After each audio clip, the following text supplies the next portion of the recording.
ذلك لمن يشاء ومن يشرك بالله فقد افترى إثما عظيما ألم تر إلى يزكون أنفسهم بل الله يزكي من يشاء ولا يظلمون فتيلا انظر كيف يفترون على الله الكذب وكفى به إثما مبينا۔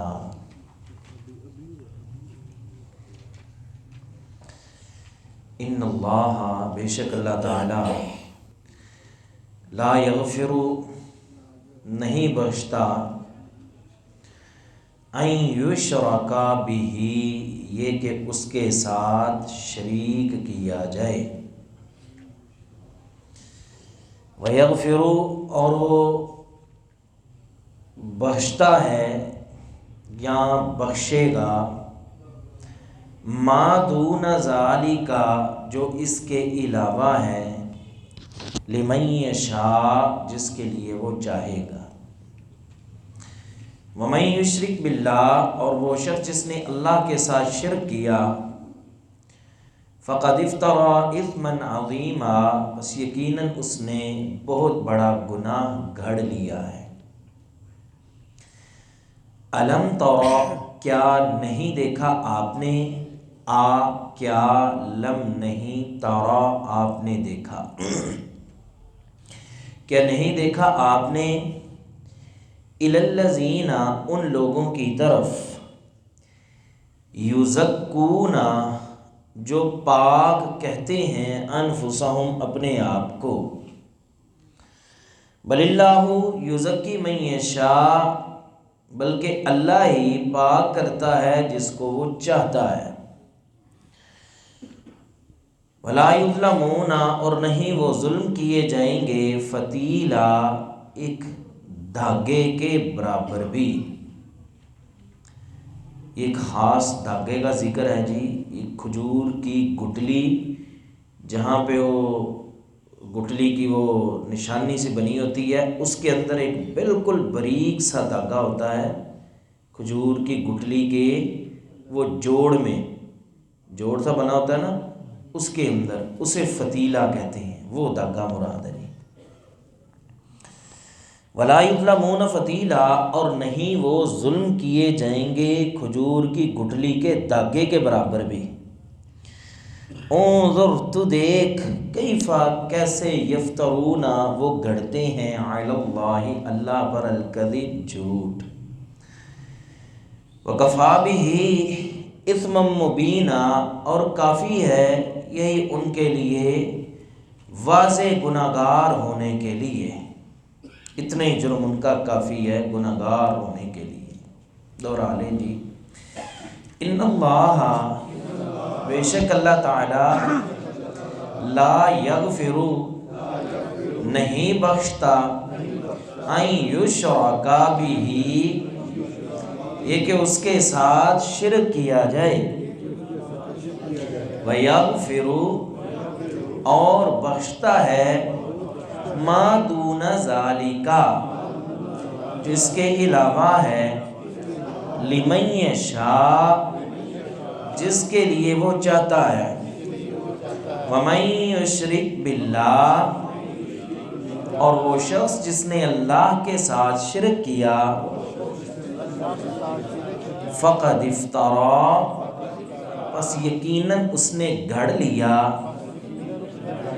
اثما عظیما بہت بڑا گناہ۔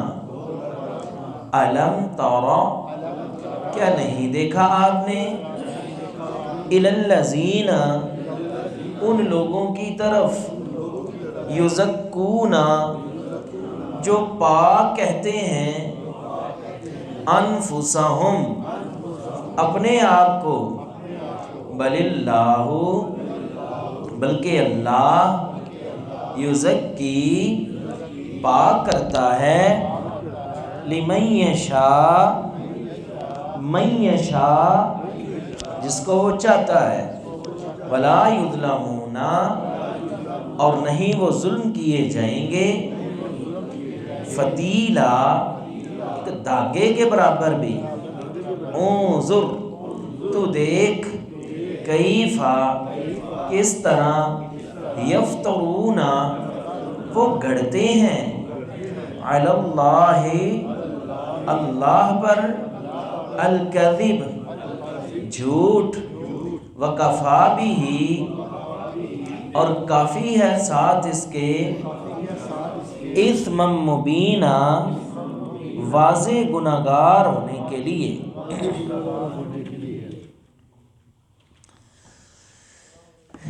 ان اللہ لا یغفر ان یشرک بہ، بے شک اللہ تعالی نہیں بخشتا یا نہیں بخشے گا، دونوں معنی ٹھیک ہیں۔ ان یشرک بہ یہ کہ اس کے ساتھ شرک کیا جائے، کوئی شریک ٹھہرایا جائے۔ اللہ تعالیٰ اکیلا ہے، قل هو اللہ احد، اللہ کیا ہے؟ اکیلا، احد۔ احد سمجھتے ہیں نا؟ احد کسے کہتے ہیں؟ ایک کو۔ واحد کسے کہتے ہیں؟ واحد ایک کو کہتے ہیں۔ کس کو کہتے ہیں؟ ایک کو کہتے ہیں۔ اور احد بھی ایک کو کہتے ہیں۔ پھر ان میں فرق کیا ہوا؟ قل هو اللہ واحد کہہ دیتے اللہ ایک ہے، قل هو اللہ احد کیوں کہا؟ اللہ ایک ہے۔ دراصل معاملہ یہ ہے کہ ان میں ایک چھوٹا سا فرق ہے۔ واحد وہ ہوتا ہے جس کا تثنیہ اور جمع آ جاتی ہے، جی میں کون ہوں؟ میں واحد، یہ اثنان، یہ ثلاثہ، پھر آگے اربع، خمسہ، ستہ، ٹھیک ہے؟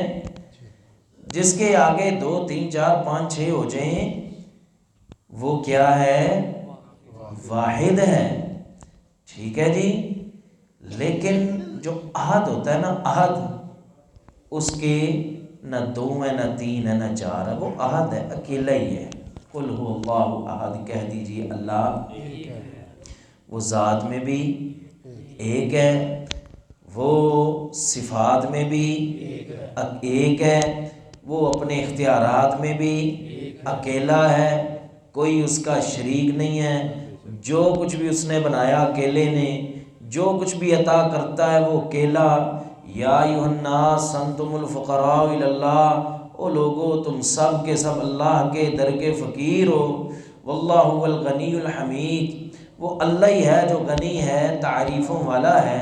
چاہے کوئی ولی ہے، چاہے کوئی محدث ہے، چاہے کوئی عالم ہے، چاہے کوئی صحابی ہے، چاہے کوئی نبی ہے، سب کے سب کس کے محتاج ہیں؟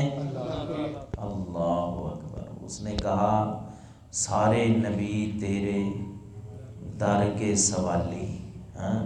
اللہ کہتے ہیں نہیں، سارے میرے در کے سوالی ہیں۔ وہ کہتا ہے نہیں، اے شاہ مدینہ سارے تیرے در کے سوالی ہیں۔ ان اللہ لا یغفر ان یشرک بہ، اللہ شرک معاف نہیں کرتا۔ کسی کو بھی تم اللہ کے درجے پہ لے کے جاؤ گے اللہ کبھی معاف۔ شرک کی کیا تعریف ہے، شاید آگے بھی ہم نے ایک آدھ دفعہ ذکر کیا ہے، وہ قصہ سمجھانے کے لیے کہ ایک طالب علم نے یہ لفظ پڑھا تھا نا، شرک، بڑا پڑھا بھئی شرک اللہ معاف نہیں کرتا، شرک یہ بخشش نہیں ہو سکتی، جو مرضی ہو یہ مشرک کو اللہ نے معاف نہیں کرنا۔ ایک حدیث قدسی بھی ہے نا کہ اے ابن آدم،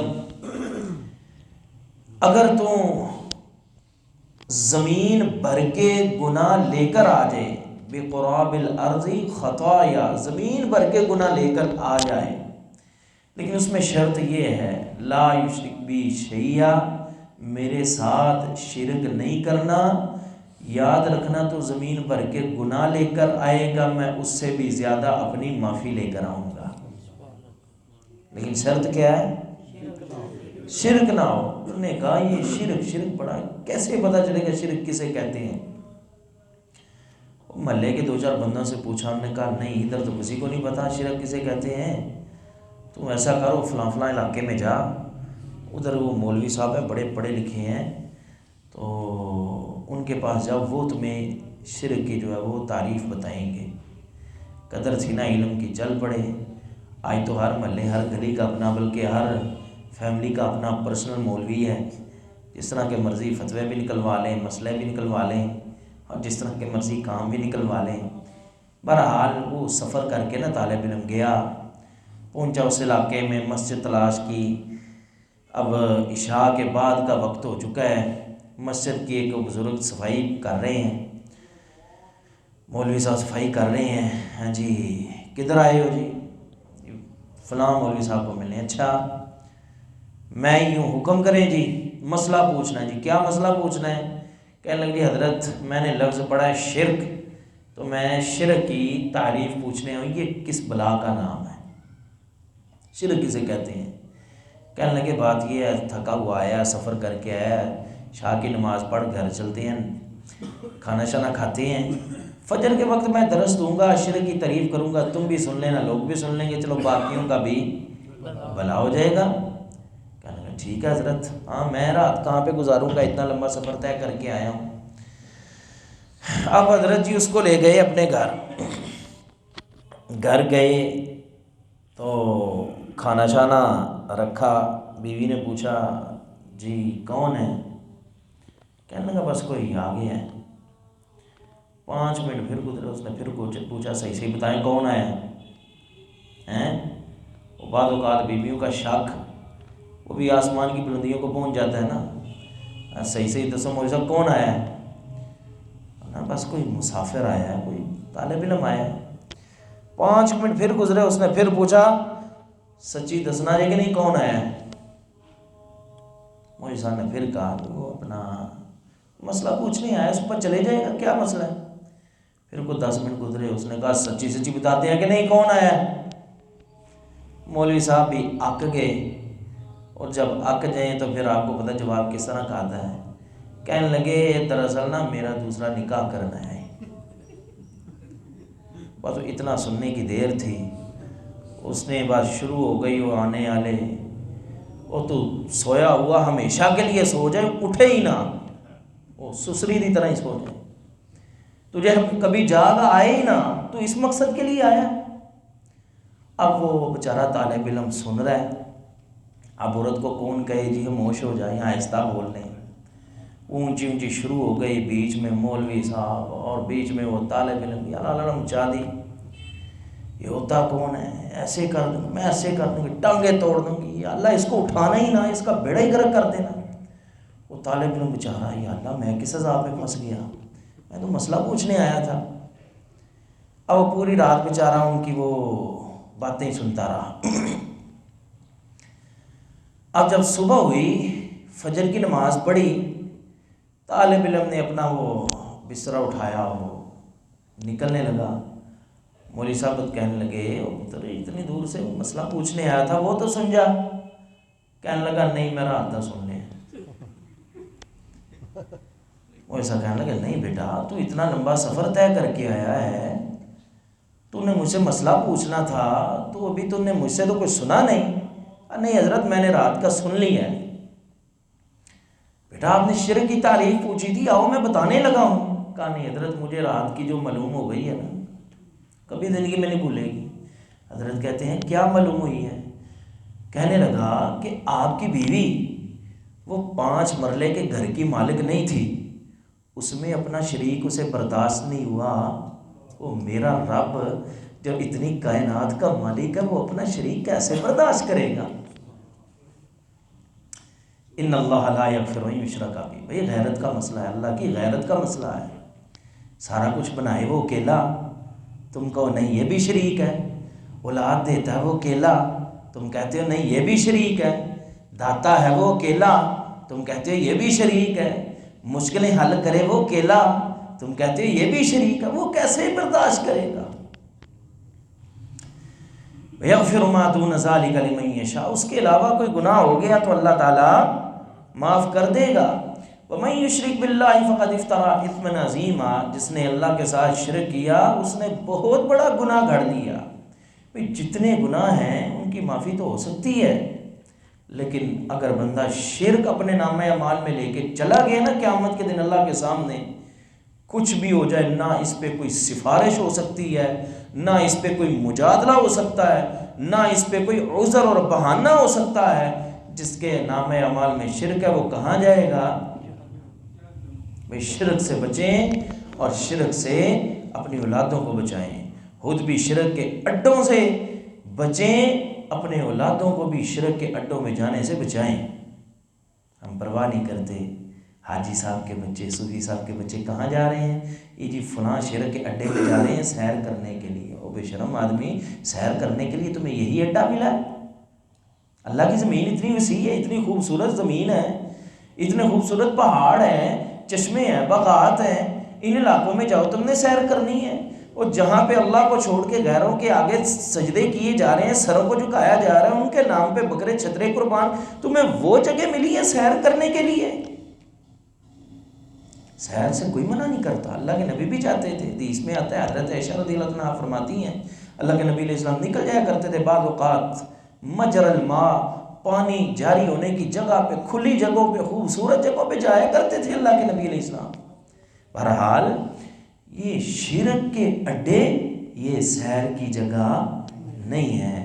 وَمَن يُشْرِكْ بِاللَّهِ فَقَدِ افْتَرَىٰ إِثْمًا عَظِيمًا، جس نے اللہ کے ساتھ شرک کیا اس نے بہت بڑا گناہ کر دیا۔